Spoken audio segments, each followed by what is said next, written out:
اعوذ باللہ من الشیطان الرجیم بسم اللہ الرحمن الرحیم رب اشرح لی صدری ویسر لی امری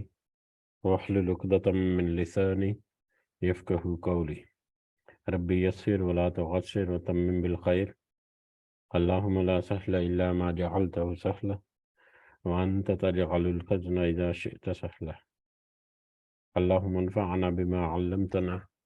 وعلمنا ما ينفعنا وزدنا علما اللهم صل على محمد وعلى آل محمد كما صليت على إبراهيم وعلى آل إبراهيم إنك حميد مجيد اللهم بارك على محمد وعلى آل محمد كما باركت على إبراهيم وعلى آل إبراهيم إنك حميد مجيد آمین یا رب العالمین۔ آج ہم انشاءاللہ اللہ کے خاص فضل و کرم سے، اس کی خاص رحمت اور توفیق سے، ریاض الصالحین کی جو جلد اول ہے، چیپٹر جو والیوم 1، اس میں چیپٹر نمبر 44 کو سمجھنے کی کوشش کریں گے۔ چیپٹر نمبر 44 کا ہم آغاز کریں گے آج انشاءاللہ۔ سب سے پہلے ہم اسی کی حمد اور اسی کی تعریف اور اسی کا شکر ادا کرتے ہیں جس نے ہمیں اس قابل کیا، جس نے ہمیں یہ وسائل اور یہ ساری سہولتیں اور نعمتیں فضل عطا کیے، جس نے ہمیں یہ ہمت و طاقت اور استقامت دی، اور خاص کر وہی اللہ ہے جس نے ہمارے دلوں کو اس قابل کیا، ہمارے دلوں میں یہ ڈالا کہ ہم اس کے بابرکت کلام کو اور اس کائنات کی عظیم ترین ہستی ہمارے محبوب صلی اللہ علیہ وسلم کی سنت اور احادیث کو سمجھنے کی کوشش کریں۔ اللہ تعالیٰ سے دعا ہے کہ اس میں استقامت کے ساتھ ساتھ اس کی صحیح سمجھ ہمیں عطا فرمائے، اور اس پر ہمیں قائم رہنے کی، دوسروں کو بھی اس کی نصیحت سے پہنچانے کی توفیق عطا فرمائے، اور دنیا کے ساتھ ساتھ آخرت میں بھلائی اور کامیابی عطا فرمائے، آمین یا رب العالمین۔ چیپٹر نمبر 44 جو ہمارے سامنے یہاں پر ہائی لائٹڈ ہے، اس کا عنوان ہے علماء، بڑے لوگوں اور اصحاب فضل کی تعظیم اور انہیں اوروں پر برتری دینے، ان کی مجالس کی قدر و منزلت بڑھانے اور ان کے مرتبے کو نمایاں کرنے کا بیان۔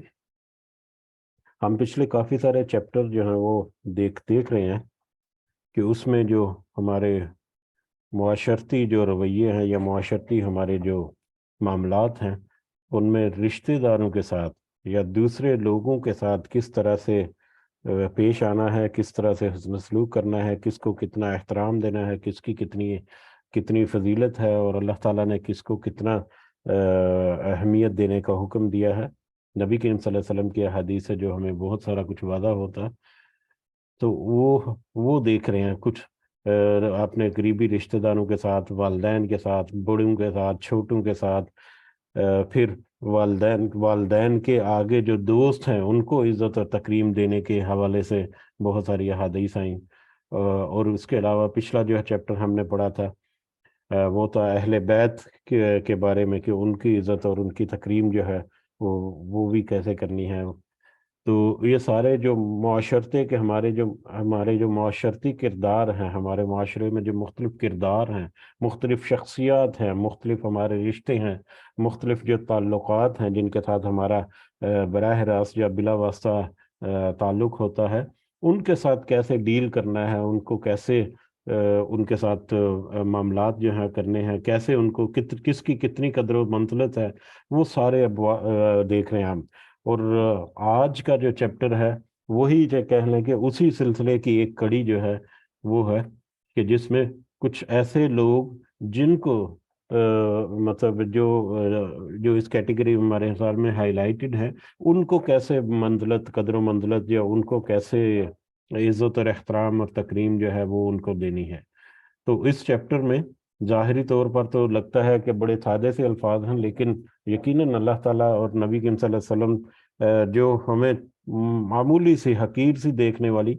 یعنی ایک ایسی کوئی بات بھی اگر بتائیں جو ظاہری طور پر بہت زیادہ اہمیت کی حامل نہ ہو لگتی ہو، لیکن اس کے پیچھے بہت بڑی گہری جو ہے حکمت ہوتی ہے۔ یقیناً یہی وجہ ہے کہ وہ چھوٹے چھوٹے معاملات اور چھوٹی چھوٹی جو مثالیں ہیں ان کو بہت واضح طور پر، کھلے طور پر اللہ تعالیٰ قرآن مجید میں بار بار یہ فرماتے ہیں کہ یہ آیات جو اللہ نے کھول کھول کر بیان کر دی تاکہ تم عقل کرو۔ اور الحمدللہ ہماری سورہ نور جو ہے وہ بھی ابھی ریسنٹلی مکمل ہوئی، اور اس میں بھی ہم نے دیکھا کہ ہمارے معاشرے میں جو مختلف افراد ہیں ان کے ساتھ ملنا جلنا، اٹھنا بیٹھنا، کھانا پینا جو ہے وہ کس طرح سے، ان کے آداب کیا ہیں اور ان کا احترام جو ہے وہ کس طرح سے ہونا چاہیے۔ اور اس کے ساتھ بھی مماثلت جو ہے وہ ان چیپٹرز کی آتی ہے۔ تو بہرحال اس چیپٹر کو اگر ہم دیکھیں تو اس چیپٹر میں ہے علماء، بڑے لوگوں اور اصحاب فضل۔ علماء، بڑے لوگوں اور اصحاب فضل، یہ جو لوگ ہیں ان کی تعظیم اور انہیں دوسروں پر برتری دینا، ان کی مجلسیں جو ہیں، ان کی محفلیں جو ہیں، ان کی قدر و منزلت بڑھانا اور ان کے مرتبے کو نمایاں کرنا، یہ موضوع ہے جس کے تحت کچھ احادیث اور آیات جو ہیں وہ آتی ہیں اس میں۔ تو علماء جو ہیں وہ ہمیں پتہ ہے، عام کنسپٹ جو ہے علماء کا یا عالم کا وہ وہی ہے جو یا اس کا مطلب یہی ہے جو ہمارے ذہنوں میں ہے، لیکن ایک جو اس کی مزید کلیریفیکیشن یا مزید اس کی جو ایک بریکٹ ہے اس کو زیادہ واضح کرنے کے لیے کہ علماء صاحب علم افراد جن کے پاس اللہ تعالیٰ کے دین کا علم ہے، جن کے پاس اللہ کی شریعت کا علم ہے، اور شریعت دین جو ہے وہ قرآن اور حدیث دونوں اس میں جمع ہوتے ہیں، اس علوم شریعہ جو ہے، شریعت کے علم ہونے کے ساتھ ساتھ ان میں تقوی، پرہیزگاری اور اس علم کے اوپر عمل درآمد جو ہے وہ بھی لازم ہونا چاہیے۔ یعنی علماء یا عالم کہلانے کا حق وہ ہوگا جو اہل علم ہونے کے ساتھ ساتھ، جو علم کی روشنی جو ہے اس کے اندر جو منور ہے، اس کے ساتھ ساتھ جو ہم نے سورہ نور میں دو طرح کی روشنی، ایک تو ایمان کی روشنی اور دوسرا زیتون کا تیل، جس سے وہ روشنی جو ہے وہ بڑھ کر یا جس سے وہ اور زیادہ منور ہوتی ہے، مطلب ایک مومن کی جو شخصیت ہے۔ تو علماء جو ہیں وہ جتنا بڑا عالم یا جتنی زیادہ اس میں جو علم ہے اس کے پاس اس کی ریفلیکشن ہوگی، اتنا ہی زیادہ وہ اعلیٰ جو ہے قدر و منزلت کا حامل ہوگا۔ بہرحال علماء یا عالم کے ساتھ ہمیں ایڈیشن کرنا ہے کہ ہر کسی کو مولانا کہہ دینا یا عالم کہہ دینا، اس سے اس کا مقصد جو ہے وہ حاصل نہیں ہوگا، بلکہ مولانا اور عالم یہ عام ٹرمز ہیں جو ہم یوز کرتے ہیں اپنی روزمرہ اردو لینگویج میں بھی۔ اس کے ساتھ اٹیچ یہ ہے کہ ان کے پاس ایک تو صحیح علم ہے، صحیح علم ہے، صحیح قرآن و سنت کے مطابق ہے، اس میں کوئی ڈنڈیاں نہیں ماری ہوئی توحید کے معاملے میں، دوسرے عقائد کے معاملے میں، اور دوسرے نمبر پہ وہ اس علم کے اوپر عمل بھی کرنے والے ہیں، ہماری طرح سے نہیں ہیں بلکہ وہ پریکٹیکلی کر کے دکھانے والے بھی ہیں۔ جو بھی حالات، جو بھی معاملات، چاہے وہ شخصی ان کے ہیں، ذاتی ہیں، چاہے وہ ان کے تجارتی معاملات ہیں، معاشی معاملات ہیں، چاہے وہ ان کے معاشرتی معاملات ہیں، ہر معاملے میں۔ دوسرا اس کے بعد بڑے لوگ جس کو یہاں پر عربی میں اگر دیکھیں تو کبار لکھا ہوا، کبار جو ہے وہ یہاں پر عربی میں ہم وی آئی پیز کے لیے بھی استعمال کرتے ہیں، وی آئی پی جو پرسنالٹیز ہیں ان کو کبار یا کبار کہتے ہیں۔ تو وی آئی پیز، بڑے لوگ جو ہیں، بڑے لوگ ہمیں انڈرسٹوڈ ہے کہ اللہ کی نظر میں وی آئی پیز کون ہوں گے۔ اللہ کی نظر میں وی آئی پیز جو ہیں وہ بڑے پیسے والے، مال و دولت والے، بڑی بڑی عزت اور شہرت والے جو ہیں وہ تو یقیناً نہیں۔ ہاں، مال و دولت ہو، اس کے ساتھ ان کے پاس اگر تقوی بھی ہے، عزت شہرت سارا کچھ ہے لیکن تقوی ہے ان کے پاس، تو یقیناً وہ وی آئی پیز میں ہیں اللہ کی نظر میں، یا اللہ کی ڈیفینیشن جو ہے جو ہمیں قرآن حدیث سے ملتی ہے۔ تو وی آئی پیز یا بڑے لوگ جو ہیں وہ، اور اصحاب فضل وہ لوگ جن کے اوپر اللہ نے فضل کیا، فضل وہ دنیاوی نعمتوں کے ساتھ ساتھ ایمان کا فضل جو ہے، مومن جو ہے وہ ایمان ہی اس کی سب سے بڑی دولت ہے، اور ایمان کی حفاظت کرنا اس کی سب سے بڑا اس کا چیلنج ہے یا اس کی سب سے بڑی کوشش ہے۔ تو وہ لوگ جن کے اوپر اللہ نے فضل کیا،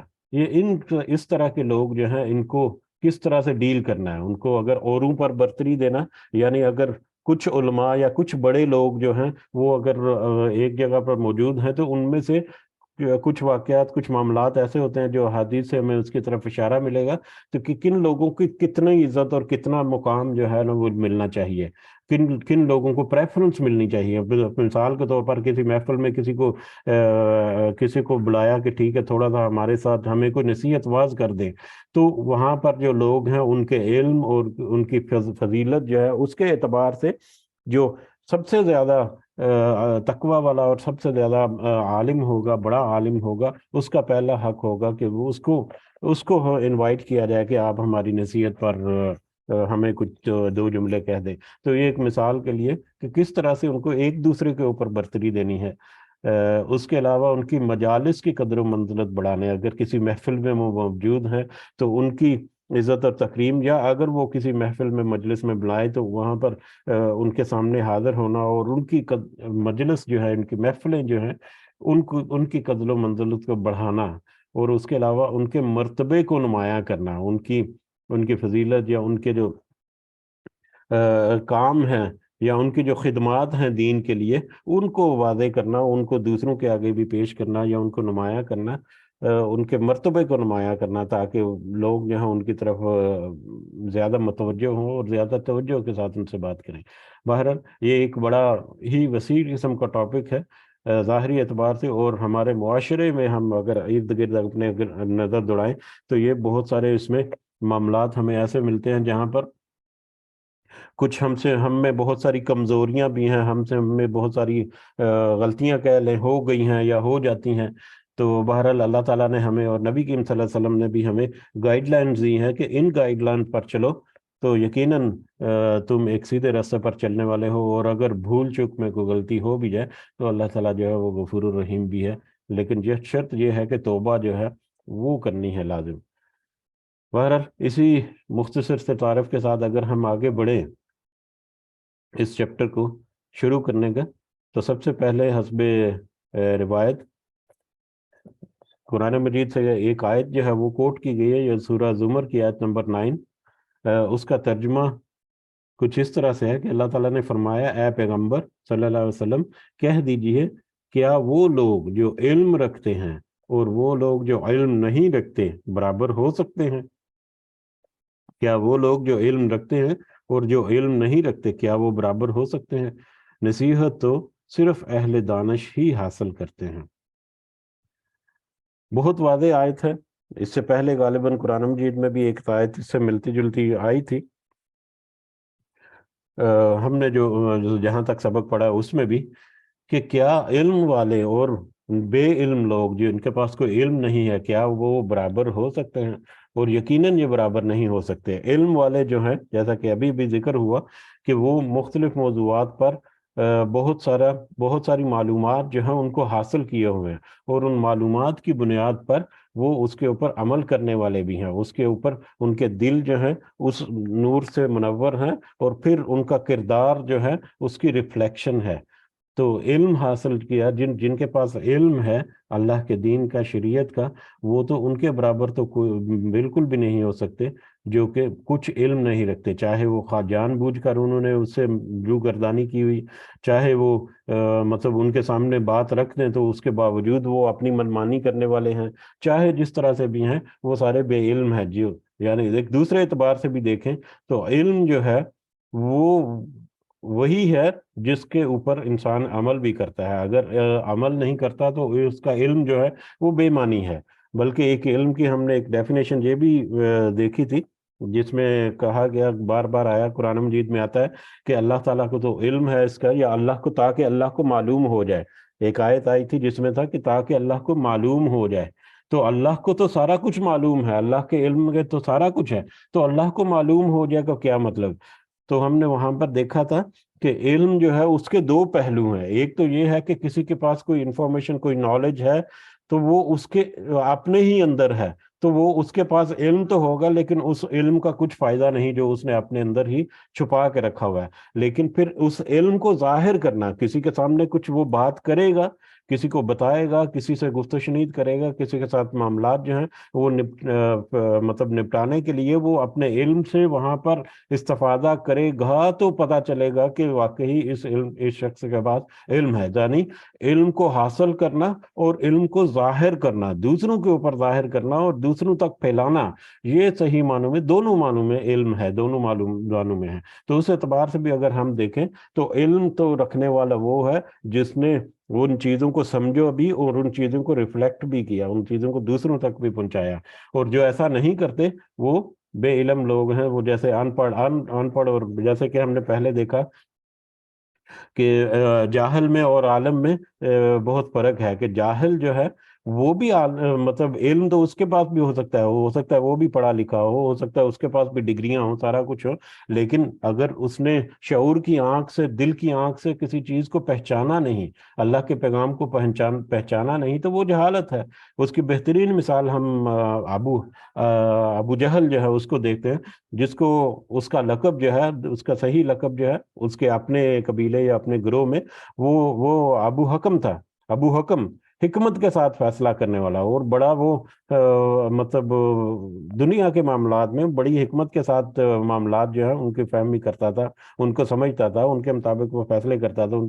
ان کا لیڈر تھا. لیکن ابو جہل اس لیے کہا گیا کہ یہ سارا کچھ دنیاوی علم، سارا کچھ ہونے کے باوجود اس نے شعور کی آنکھ سے اللہ کو پہچانا نہیں، اور اگر اللہ کو پہچانا بھی تو اس نے انکار کیا، جٹلا دیا. تو اس لیے وہ در حقیقت ابو حکم نہیں، وہ ابو جہل ہے، جہالت کا باپ ہے وہ. تو یہ علم اور جہالت جو ہے یہ ہمارے سامنے واضح ہیں، اور یقیناً یہ دونوں جو ہیں وہ برابر نہیں ہو سکتے. اور نصیحت تو اہل دانش ہی حاصل کرتے ہیں، وہ لوگ جو تھوڑا سا عقل اور شعور رکھتے ہیں، اور جو تھوڑا سا اس کے اوپر جس کا قدر و منزلت کرنے والے ہیں. نصیحت تو انہی پر وار کرتی ہے یا انہی پر کارآمد ہوتی ہے. اگر ہم اس کی احادیث کی طرف آئیں تو یہ پہلی حدیث جو ہے اس چیپٹر کی، اس والیوم کی، اس کتاب کی، اس جلد کی حدیث نمبر 349 ہے. یہ حضرت ابو مسعود عقبہ بن عمرو بدری، یہ انصاری صحابی ہیں رضی اللہ تعالیٰ عنہ. ان سے روایت ہے، رسول اللہ صلی اللہ علیہ وسلم نے فرمایا، لوگوں کی امامت وہ کرائے جو ان میں کتاب اللہ سب سے زیادہ، سب سے اچھا پڑھنے والا ہو. اب یہ جو ہم نے اوپر دیکھا تھا نا ٹاپک میں، کہ ان کی انہیں اوروں پر برتری دینے کا، یعنی ان کو اگر زیادہ لوگ ہیں تو ایک دوسرے میں ان میں کیسے ہم تمیز کریں گے کہ کس کو کیا، مطلب اس کی ایک مثال ہے، کس کو کتنی قدر و منزلت دینی ہے، اس کی ایک مثال ہے. کہ نبی کریم صلی اللہ علیہ وسلم نے فرمایا جو وہ امامت کرائے، لوگوں کی امامت وہ کرائے جو ان میں کتاب اللہ سب سے اچھا پڑھنے والا ہو، یعنی اس کے پاس قرآن مجید کا علم زیادہ ہو، اور اس کے ساتھ ساتھ وہ اس کا قاری بھی بڑا اچھا ہو، بڑی تجوید اور ترتیل کے ساتھ وہ قرآن مجید کو پڑھنے والا ہو، خوبصورت آواز میں پڑھنے والا ہو. اب اس میں خوبصورت آواز میں پڑھنے والا، اب اگر قرات میں وہ سب برابر ہوں، اب دیکھیں اس میں جو بیک اپ میں جو عمل ہے وہ عمل سب کے لیے لازم ملزوم ہے. ایسا نہیں ہے کہ کچھ لوگ وہاں پر جمع ہے، ایک شخص جو ہے وہ اس کی قرات جو ہے وہ سب سے اچھی ہے، لیکن وہ عمل کرنے والا نہیں ہے. اب اگر وہ عمل کرنے والا نہیں، اگر وہ بے عمل ہے تو اس کو وہ مقام نہیں مل سکتا. عمل جو ہے وہ ایک پلیٹ فارم ہے جس کی بیس پر یہ سارے لوگ جو ہیں وہ وہاں پر کھڑے ہوں گے. پھر اب اس میں مختلف کیٹیگریز جو ہیں ان میں جانا جائے گا کہ وہ کس کے پاس اللہ تعالیٰ نے کتنا فضل ہے. اور ہم یہ بھی جانتے ہیں کہ یہ جو ہم کوئی بھی علم جب حاصل کرتے ہیں تو اس کی اسپیشلائزیشن بھی ہوتی ہے. ایک ہوتا ہے بنیادی تعلیم، بنیادی تعلیم جیسے کہ ہم نے یہ میٹرک، اے لیول، او لیول وغیرہ کر لیا. اس کے بعد ہوتا ہے اسپیشلسٹ، کسی اسپیشلسٹ فیلڈ میں جا کر اس کو مطلب اس تعلیم کو حاصل کرنا ہے. تو اسی طرح سے قرآن مجید علوم شریعہ جو ہے، قرآن و حدیث میں بھی کہہ لیں کہ اسپیشلائزیشن ہے. بیسک جو ہے قرآن مجید کیا ہے، اس کے آداب کیا ہیں، اس کو پڑھنے کا طریقہ کیا ہے، تجوید وغیرہ، یہ سارے اصول، اور حدیث اور فقہ اور جو بھی اجتہاد وغیرہ ہے، یہ سارے ان کی بنیادی معلومات اور بنیادی جو تعلیم ہے وہ سب کے لیے یکساں جو ہے فراہم کی جاتی ہے. لیکن پھر اس کے بعد اسپیشلائزیشن ہوتی ہے، اور اسپیشلائزیشن میں بھی دیکھیں کہ مطلب میں نے دیکھا ہے جو لوگ جو ہمارے اصحاب جو ہیں وہ فار ایگزامپل عربی گرامر پر کو ان کو عبور ہے، عربک گرامر کو وہ مطلب اسپیشلائزیشن کہہ لیں، تو وہ ان کو عربی گرامر پڑھنے میں، سننے میں، سمجھنے میں، اس کے مطابق ایکسپلینیشن دینے میں اتنا مزہ آتا ہے کہ ان کا دل کرتا ہے کہ سارے عربی گرامر سیکھیں۔ بہت ہی کمال کا علم ہے۔ جن کو تجوید اور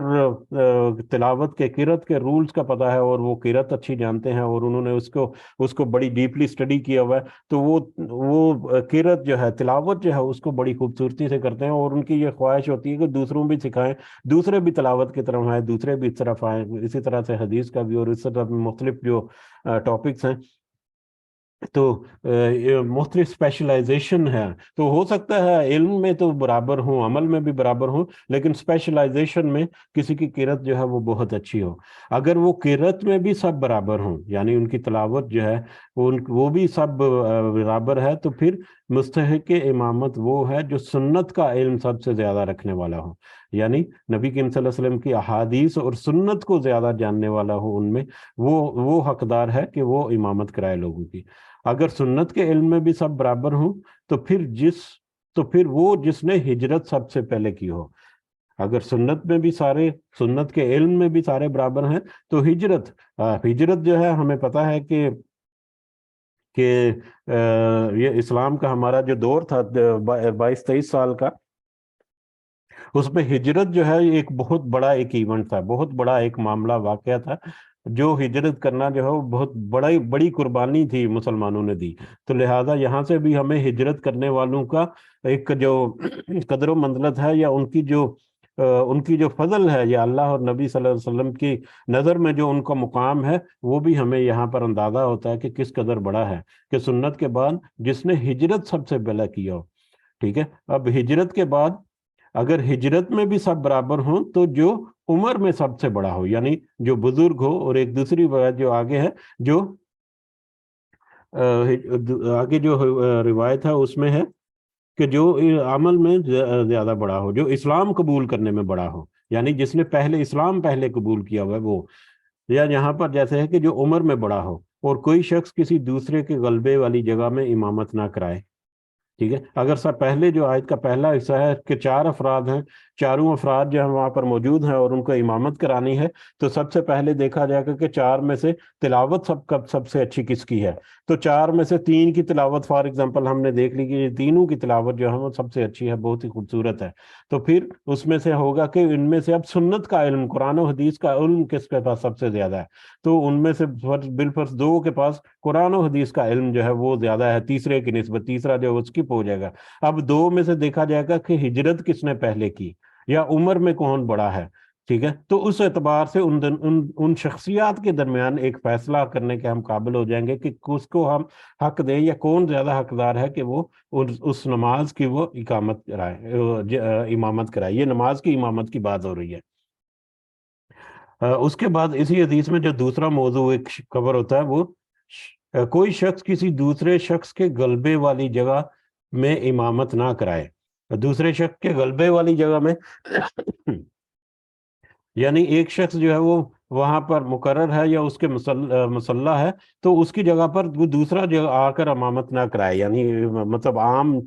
جو اصحاب ہیں وہاں پر، یا عام ہمارے جو افراد ہیں، تو مسجد میں جب جائیں تو ایک مصلی کی جگہ ہوتی ہے جہاں پر امام جو ہے وہ کھڑا ہو کر امامت کراتا ہے۔ تو کوئی عام شخص جو ہے وہ جہاں ایسے ہی جا کر وہاں پر کھڑا ہو کر امامت نہیں کرا سکتا، بلکہ وہ اپنی الگ جگہ سے کرا سکتا ہے، یا امامت کرانا ہے اگر، تو امام جو ہے وہاں پر اس کا زیادہ حق ہے کہ وہ امامت کرائے۔ اس کے آگے فوائد میں ہم موجود بھی دیکھیں گے، الا یہ کہ وہ موجود نہ ہو۔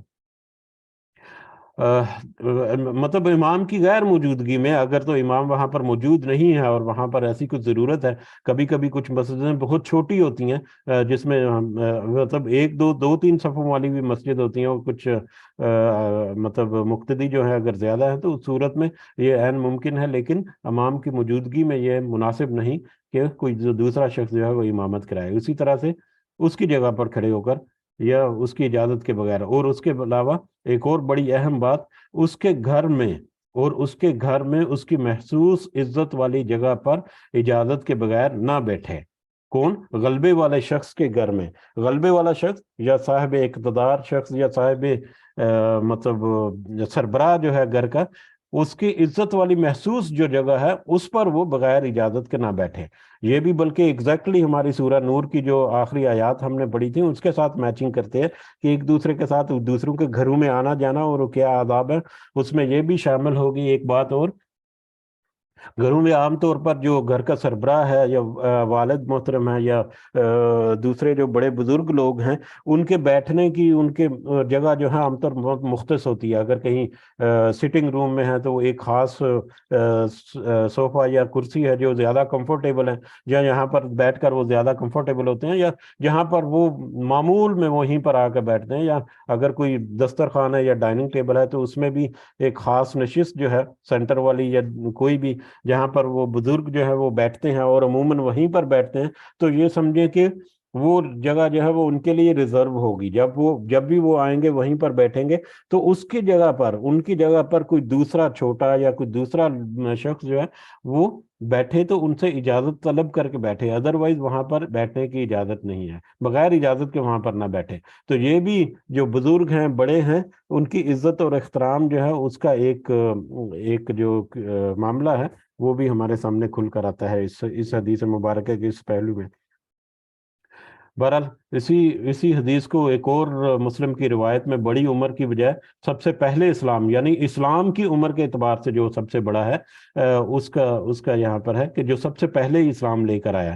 اور اس کے علاوہ ایک اور روایت میں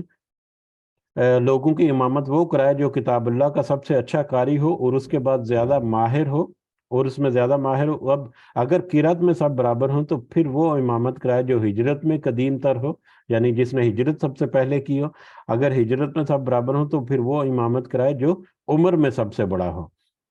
تو یہ مختلف احادیث جو ہیں وہ یا مختلف روایات جو ہیں اس ٹاپک پہ ملتی ہیں، اور اس سے ہمیں اندازہ ہوتا ہے کہ کس طرح سے ایک دوسرے کو مطلب ایک دوسرے کے اوپر فضیلت جو ہے دی سکتی ہے وہ کچھ معاملات میں. اس کا مطلب یہ نہیں ہے کہ روزمرہ کے معمولات میں ہی ایک دوسرے کو بس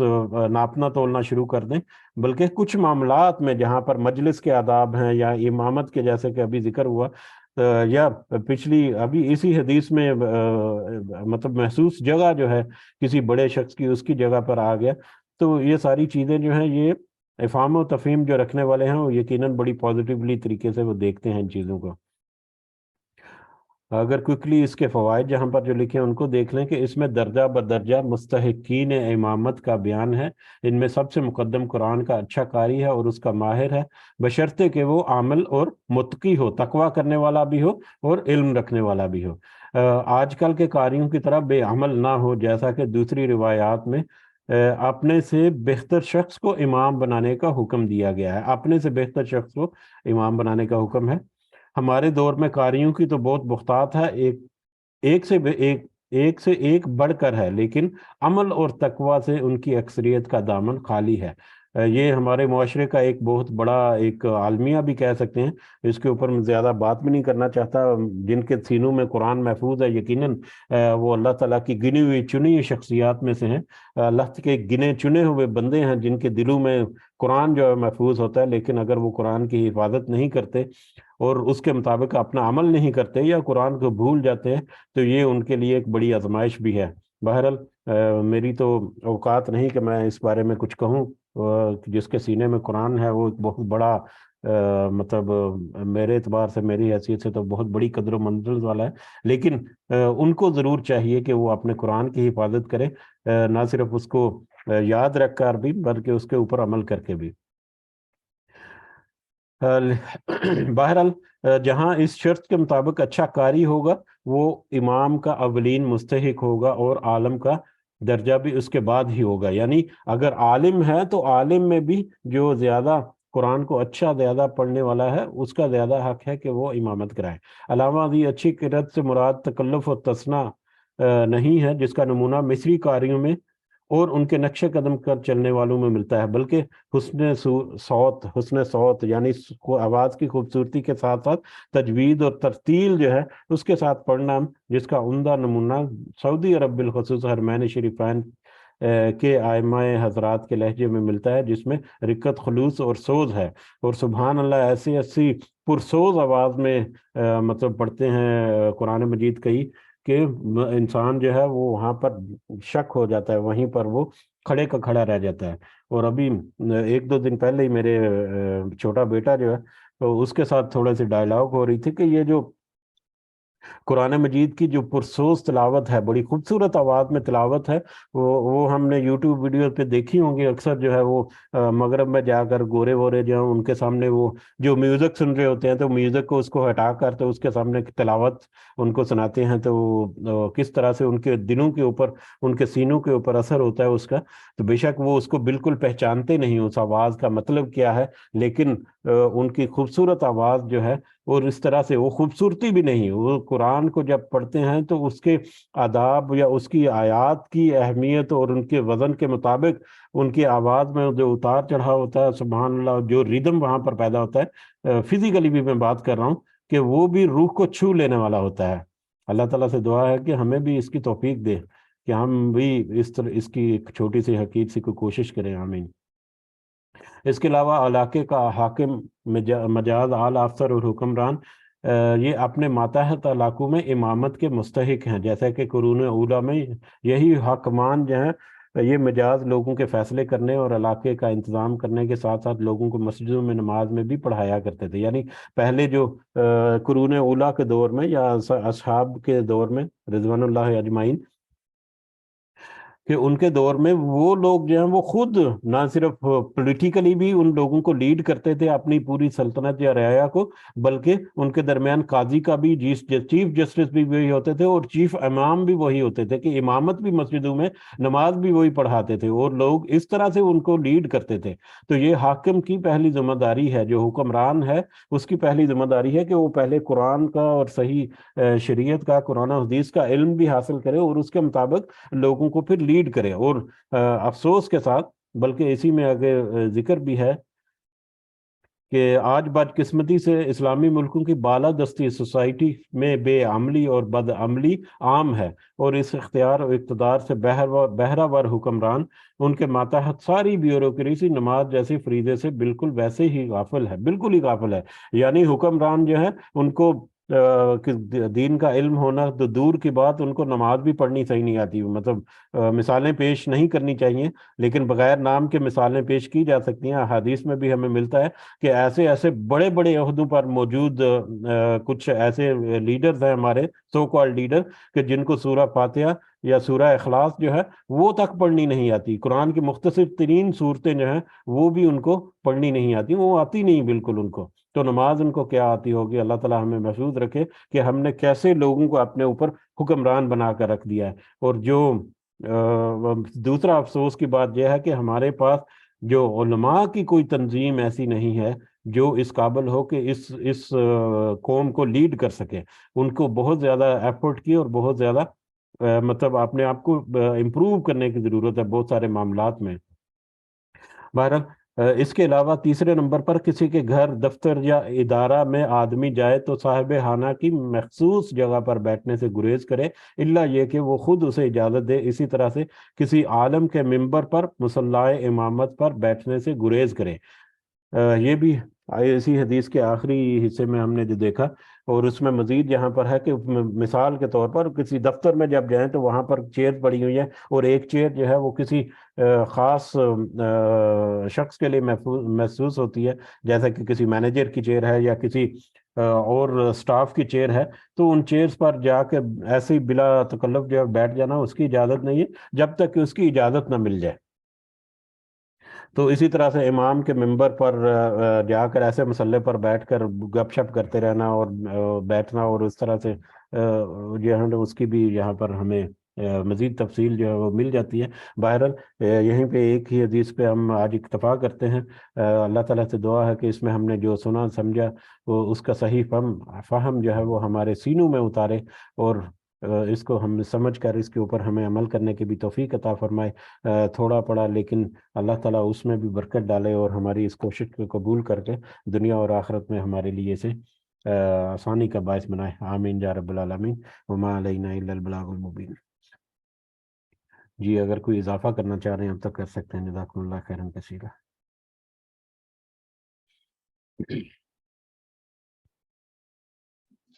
جی السلام علیکم ورحمۃ اللہ وبرکاتہ. وعلیکم السلام ورحمۃ اللہ وبرکاتہ. جی حسن صوت کے متعلق ہی کچھ کہوں گا میں. سب سے پہلے بات ہے حسن صوت جو ہے، سب سے پہلے اللہ سبحانہ و تعالیٰ جس کو حسن صوت دے دے تو کیا ہی بات ہے. یہ اللہ تعالیٰ پہلے اس کو حسن صوت دیتا ہے، اس کے ساتھ ساتھ پھر تجوید ہے، اور تجوید کے ساتھ اس کے فہم کے ساتھ جب پڑھا جاتا ہے قرآن کو تو تب کہاں جا کے اس کی قرت بنتی ہے اور اس کی خوبصورتی نکلتی ہے. ہم سب سے پہلے ہمیں ملنی کے قرآن جب ہم لوگ پڑھتے ہیں تو مطلب کا نہیں پتہ ہوتا، ٹھیک ہے. اور دوسری بات ہے تجوید میں بھی ہم ناقص ہیں، ٹھیک ہے. تو یوں کر کے تو یہ بہت سارے قاری ایسے ہیں کہ وہ سعودی کے جو قراء ہیں ان کو سن کے ویسی طرز انہوں نے بنائی ہوئی ہے، ٹھیک ہے. تو میرے پاس ایک شیخ یہاں پہ قطر میں یمنی تھا، ٹھیک ہے، ماشاءاللہ عالم ہے بہترین، ماشاءاللہ سبحان اللہ. تو لیکن وہ جب قرآن پڑھتا تھا نہیں کیا، حالانکہ تجوید اس کے پاس ہے لیکن حسن صوت نہیں اس کے پاس. یہ حسن صوت جو ہے یہ سب سے پہلے اللہ تعالیٰ کی طرف سے ایک گفٹ ہے انسانوں کو. تو ماشاءاللہ وہ کوئی ایسا ویسا نہیں ہے، ماشاءاللہ امام ہے، خطیب ہے وہ، ٹھیک ہے. تو حسن صوت ہے سب سے پہلے اللہ سبحانہ تعالیٰ کی طرف جس کو مل جائے کیا ہی بات ہے. تو اس کے ساتھ ساتھ تجوید جو ہے، تجوید بھی آپ کی حسن صوت بناتی ہے، ٹھیک ہے. اور اس کے ساتھ فہم جو ہے، فہم سے جب پڑھا جاتا ہے تو پھر انسان کو رونا آ جاتا ہے چاہے وہ قرآن جانتا نہ ہو. ایسے میری مسجد میں الحمدللہ رب العالمین ایک یمنی شیخ ہے سبحان اللہ، وہ جب پڑھتے ہیں قرآن سبحان اللہ یعنی کہ ہمیں مطلب کا نہیں، لیکن ایسے یعنی کہ وہ پڑھتے کہ وہ دل ڈوب جاتا ہے قرآن میں جناب اللہ کے اندر سے، یعنی کہ انسان کہتا ہے لا الہ الا اللہ محمد رسول اللہ، تو رونگٹے کھڑے رہتے ہیں سبحان اللہ. تو یہ حسن صوت سب سے پہلے اللہ سبحانہ تعالیٰ کا گفٹ ہے جس کو دے دے سبحان اللہ. اور ایسی اذان جو ہے وہ بھی اس میں بھی جناب ہے ایک لذت پائی جاتی ہے. اذان حالانکہ اذان کے الفاظ تو سیم وہی ہیں لیکن اس کی ادائیگی جو ہے وہ بھی سبحان اللہ. تو اللہ سبحانہ ہمیں قرآن پڑھنے کی توفیق عطا فرمائے، تجوید کے ساتھ اور سمجھنے کی توفیق عطا فرمائے اور اس پہ عمل بھی بنائے. الحمدللہ ہم لوگ بہت ہی ایک تو درجے سب سے نیچے اور نیچے سے درجے کے ہم لوگ جناب ہم لوگ جاہل ہیں. میں سب سے پہلے میں کہوں میں جاہل اللہ باللہ. اللہ سبحانہ تعالیٰ ہمارے اعمال جو بھی ٹوٹے پھوٹے بھی اگر ہوں اللہ تعالیٰ ہمارے قبول فرمائے انشاءاللہ. لیکن امید ہے اللہ سبحانہ تعالیٰ سے ایک دو چیزیں اپنے دل میں رکھیں، اللہ سبحانہ تعالیٰ کا ڈر اور امید. تو یہ ہے کہ لا تقنطوا من رحمت اللہ، اللہ تعالیٰ کی رحمت سے نا امید نہ ہو. کیوں نا امید جو ہیں وہ کفار ہوتے ہیں. اللہ تعالیٰ ہم سب کو معاف فرمائے اور اس مجلس مبارک مجلس میں اللہ تعالیٰ ہمیں جوڑے رکھے، اور جتنے بھی سامعین ہیں اللہ تعالیٰ انہیں بھی اور ہمیں بھی ہدایت دے اور ہم سب کی حفاظت فرمائے. واللہ اعلم بالصواب. جزاک اللہ خیر. السلام علیکم ورحمۃ اللہ وبرکاتہ. وعلیکم السلام ورحمۃ اللہ وبرکاتہ. آمین آمین یا رب العالمین. جی الحمدللہ آپ نے جو ذکر کیا یقیناً ایسا ہی ہے، اور ایسی پرسوز آواز ہے کہ یہاں پر تو اس کا احاطہ کرنا ہمارے لیے اس کا بیان کرنا، جیسے کہ آپ بیان کرتے ہوئے جذباتی ہو رہے تھے، اس کو بیان کرنا ہمارے لیے ممکن نہیں ہے کہ کتنی پرسوز آواز میں اور خوبصورت آواز میں اور اتار چڑھاؤ. اور یقیناً جو آپ نے ابھی ذکر کیا. جی اسامہ یعقوب آپ کچھ بات کرنا چاہ رہے ہیں؟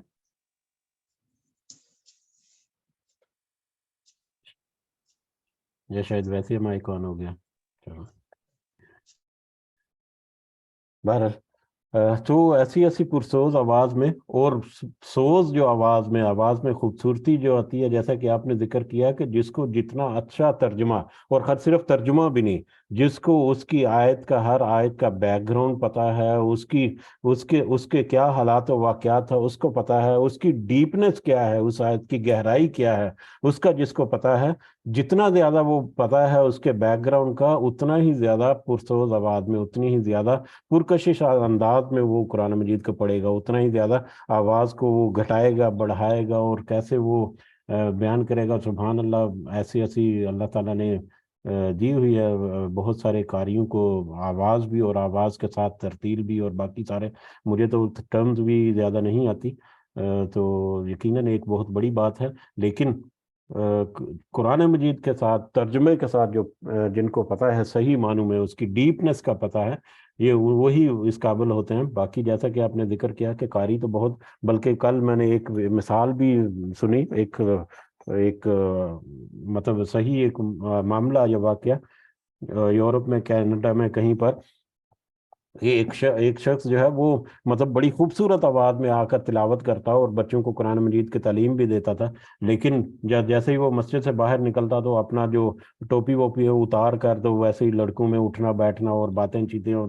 یہ وہ کرنا، بالکل ہی وہ ایک الگ سے پرسنالٹی شخصیت۔ تو ایسے شخص کا کوئی حق نہیں ہے کہ جو صحیح طور پر عمل نہیں کرتا، اس کا کوئی حق بھی نہیں ہے کہ وہ باعث عزت مقام پر اس کو بٹھایا جائے یا اس کو جگہ دی جائے۔ تو یقیناً جو صحیح عمل میں بھی اور علم میں بھی بڑے ہیں وہی ہمارے بڑے ہیں، وہی وی آئی پی ہیں، وہی اللہ کی نظر میں بھی وی آئی پی ہیں، اور ہماری نظر میں بھی وہی وی آئی پیز ہونے چاہیے۔ بہرحال اس کے ساتھ ہم اختتام کی طرف بڑھتے ہیں،